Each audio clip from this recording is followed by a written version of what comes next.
भारतीय अर्थव्यवस्था की स्थिति बहुत अच्छी नहीं है।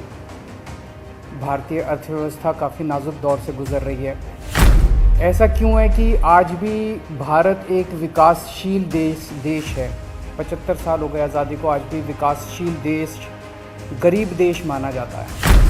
एफ़र्ट्स करने चाहिए, हम सब लोग अपनी अपनी ज़िंदगी में एफ़र्ट्स करते हैं, लेकिन हम कई बार देखते हैं कि एफ़र्ट्स कर रहे हैं, नतीजे नहीं आ रहे। उस वक्त लगता है कि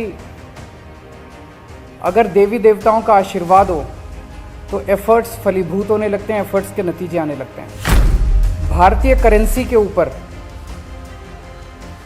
एक तरफ गांधी जी की तस्वीर है, वो वैसे ही रहनी चाहिए, लेकिन दूसरी तरफ श्री गणेश जी की और श्री लक्ष्मी जी की तस्वीर भारतीय करेंसी के ऊपर लगाई जाए। अगर भारतीय करेंसी के ऊपर एक तरफ गांधी जी की तस्वीर है, वो एज इट इज़ रहे, दूसरी तरफ अगर लक्ष्मी जी की और गणेश जी की तस्वीर होगी, तो इससे पूरे देश को उनका आशीर्वाद मिलेगा। भारतीय जनता पार्टी 15 साल से दिल्ली नगर निगम में काम कर रही है। एक काम गिना दें जो इन्होंने अच्छा किया। गुजरात में 27 साल से काम कर रहे हैं, एक काम गिना दें जो इन्होंने अच्छा किया। और आम आदमी पार्टी ने 7 साल में क्या अच्छे काम किया, बाहर सड़क पे चले जाना, किसी आदमी से पूछ लेना केजरीवाल ने, कि वो आपको गिना देगा। ਭਾਰਤੀ ਅਰਥਵਿਵਸਥਾ ਨਾਜ਼ੁਕ ਦੌਰ ਚੋਂ ਗੁਜ਼ਰ ਰਹੀ ਹੈ। ਇਹ ਕਹਿਣਾ ਹੈ ਦਿੱਲੀ ਦੇ ਮੁੱਖ ਮੰਤਰੀ ਅਰਵਿੰਦ ਕੇਜਰੀਵਾਲ ਦਾ। ਉਹਨਾਂ ਦਾ ਕਹਿਣਾ ਹੈ ਕਿ ਆਜ਼ਾਦੀ ਨੂੰ 75 ਸਾਲ ਹੋ ਚੁੱਕੇ ਨੇ, ਪਰ ਭਾਰਤ ਅੱਜ ਵੀ ਵਿਕਾਸਸ਼ੀਲ ਦੇਸ਼ ਹੈ।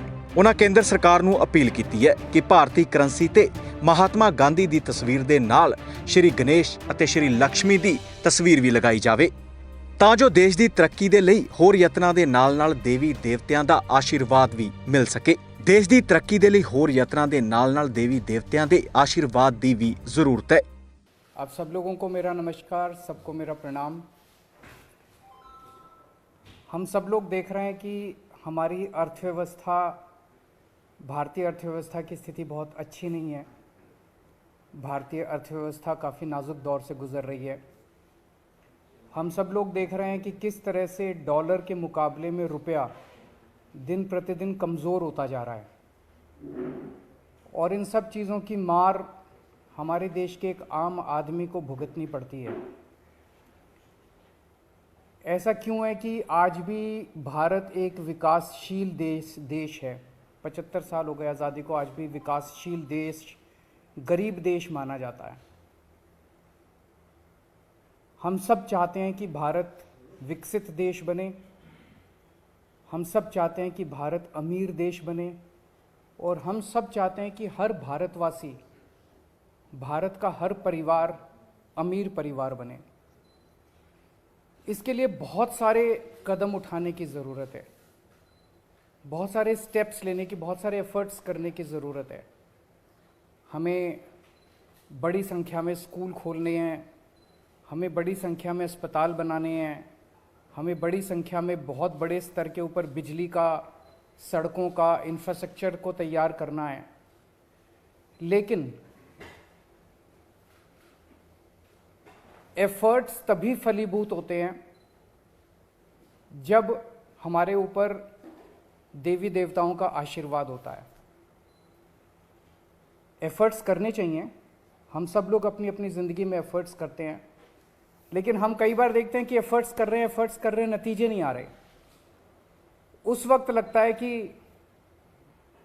अगर देवी देवताओं का आशीर्वाद हो तो एफ़र्ट्स फलीभूत होने लगते हैं, एफ़र्ट्स के नतीजे आने लगते हैं। परसों दिवाली थी। दिवाली पे हम सब लोगों ने अपने अपने घर पे श्री गणेश जी और श्री लक्ष्मी जी का पूजन किया। हम सब लोगों ने भगवान से सुख शांति की प्रार्थना की। हम सब लोगों ने अपने अपने परिवार के लिए, देश की समृद्धि के लिए प्रार्थना की। हम ये भी देखते हैं कि जितने बिजनेस करते हैं, व्यापारी हैं, इंडस्ट्रियलिस्ट्स हैं, सब लोग अपने अपने यहाँ अपने कमरे में ज़रूर लक्ष्मी जी की और गणेश जी की मूर्ति लगा के रखते हैं, और रोज़ सुबह काम शुरू करने के पहले उनकी पूजा करते हैं। आज मेरी केंद्र सरकार से, प्रधानमंत्री जी से अपील है, भारतीय करेंसी के ऊपर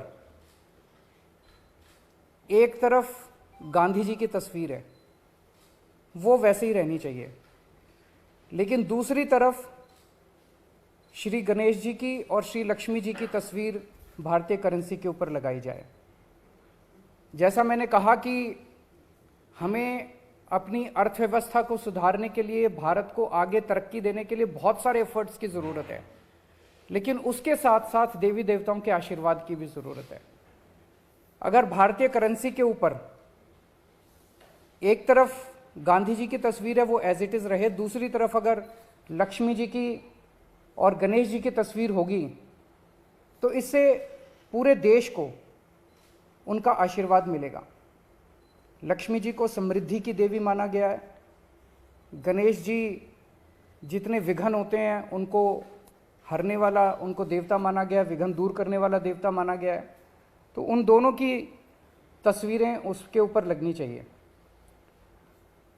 हम ये नहीं कह रहे कि सारे नोट बदले जाएं, लेकिन जितने फ्रेश नोट्स छपते हैं, अभी जो नोट्स हैं वो एज इट इज़ रहें, लेकिन जो हर महीने फ्रेश नोट्स छपते हैं, वो फ्रेश नोट्स के ऊपर ये शुरुआत की जा सकती है और धीरे धीरे करते करते सर्कुलेशन में काफ़ी मात्रा में ये वाले नए नोट आ जाएंगे। इंडोनेशिया एक मुस्लिम कंट्री है, 85% से ज़्यादा उनकी आबादी मुस्लिम है, 2% से कम हिंदू हैं वहाँ पे, लेकिन उन्होंने भी अपने नोट के ऊपर गणेश जी की तस्वीर छापी हुई है। तो मैं समझता हूँ कि ये एक बहुत अहम कदम है जो कि केंद्र सरकार को उठाना चाहिए। आज मैं आप सब लोगों के माध्यम से, मीडिया के माध्यम से, इस देश के 130 करोड़ लोगों की तरफ से केंद्र सरकार से और माननीय प्रधानमंत्री जी से अपील करता हूँ कि भारतीय करेंसी के ऊपर लक्ष्मी जी की और गणेश जी की तस्वीर लगाई जाए। अगर इस पे कोई प्रश्न है आपके तो।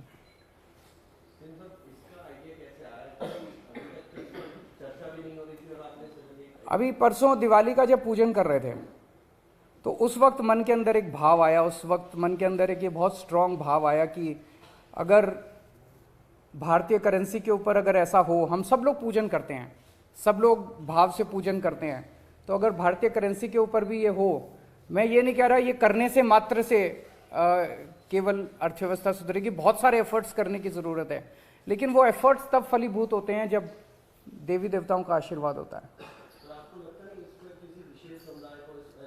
जैसा मैंने कहा कि हम किसी के खिलाफ नहीं बोल रहे, हम ये नहीं कह रहे इसको हटाओ, उसको रखो, उसको हटाओ, किसी के भी खिलाफ नहीं है।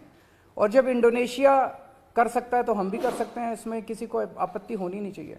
और सबकी समृद्धि की बात हो रही है, सबकी संपन्नता की बात हो रही है, पूरे देश की संपन्नता की बात। अगर सर कोई दूसरे विशेष समुदाय का व्यक्ति अगर इस बात को उठाता है, जैसा मैंने कहा कि अगर इंडोनेशिया कर सकता है, इंडोनेशिया ने भी श्री गणेश जी को चुना, तो हम भी कर सकते हैं, हमारे देश में भी हो सकता है। और लक्ष्मी जी के साथ, लक्ष्मी जी एक ऐसी देवी हैं जिनको समृद्धि और संपन्नता की देवी माना गया है।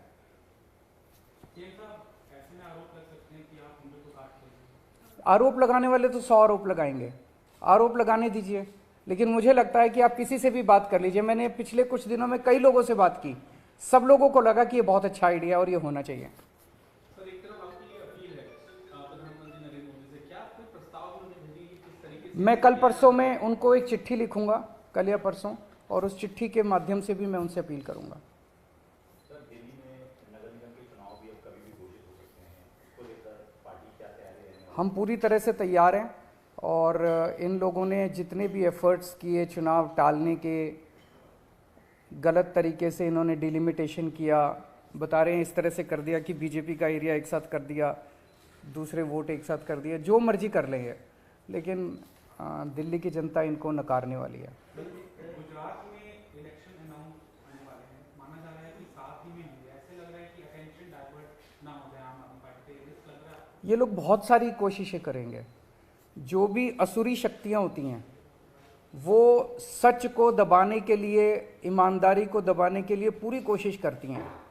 ये सब, जैसे मैंने कहा, ये सब असुरी शक्तियां हैं जो हमारे खिलाफ इकट्ठी हो गई हैं, और ये जितना मर्जी कुछ कर ले, ये जनता को दबा नहीं सकती। जनता की आवाज़ है। जनता, दिल्ली की जनता ने देखा कि आम आदमी पार्टी को स्कूलों की जिम्मेदारी दी, इन्होंने स्कूल अच्छे कर दिए।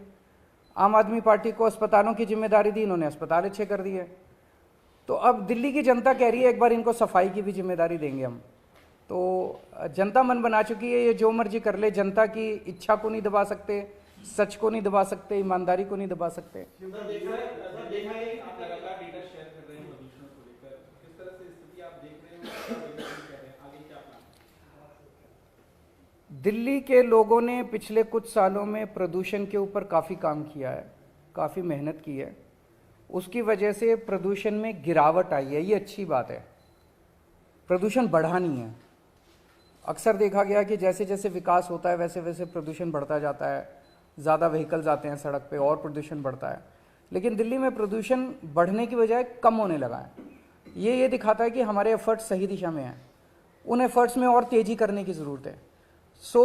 जो नतीजे आए हैं वो काफ़ी उत्साहवर्धक हैं, लेकिन हम उनसे सेटिस्फाइड नहीं हैं। अभी हमें और भी बहुत आगे जाने की ज़रूरत है, और हम दिल्ली को दुनिया का सबसे क्लीन एयर वाला शहर बनाएंगे। निगम चुनाव को भी बड़ा सवाल है, क्योंकि जिस तरीके से उन्होंने कहा कि हो सकता है बराबर नहीं चुनाव हो, तो ऐसे में क्या मनीष जी की भी लगातार हम देख रहे हैं हमलावर हो रहे हैं बीजेपी पे भी और निगम के मामले पे भी, तो क्या वो ऐसा भी हो सकता है कि जब एक तरफ आप लीड करते हैं दूसरी तरफ मनीष लीड करे पूरे चुनाव कोई निगम का? जनता चुनाव लड़ेगी, आप देखिएगा। दिल्ली की जनता इधर चुनाव लड़ेगी और गुजरात की जनता उधर चुनाव लड़ेगी। इधर दिल्ली की जनता इनके 15 साल से के कुशासन से दुखी है, उधर गुजरात की जनता इनके 27 साल के कुशासन से दुखी है।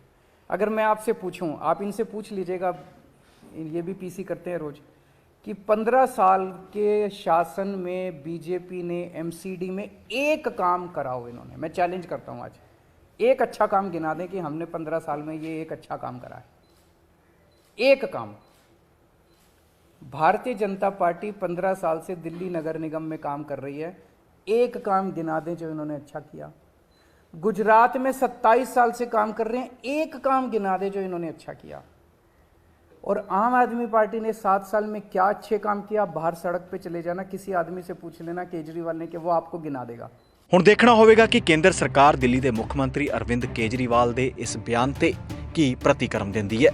Bureau report D5 channel Punjabi. ਕੀ ਹੁੰਦੀ ਹੈ ਜਮਾਬੰਦੀ, ਕਿਵੇਂ ਬਣਦੀ ਹੈ ਵਸੀਅਤ, ਜ਼ਮੀਨ ਜਾਇਦਾਦ ਦੇ ਹਰ ਮਸਲੇ ਤੇ ਕਰਾਂਗੇ ਚਰਚਾ। ਦੇਖਣਾ ਨਾ ਭੁੱਲਣਾ ਸਾਡਾ ਖਾਸ programme naibtehsildar.com। D5 channel Punjabi ਹੁਣੇ ਸਬਸਕ੍ਰਾਈਬ ਕਰੋ, ਬੈਲ ਆਈਕਨ ਤੇ ਕਲਿੱਕ ਕਰੋ।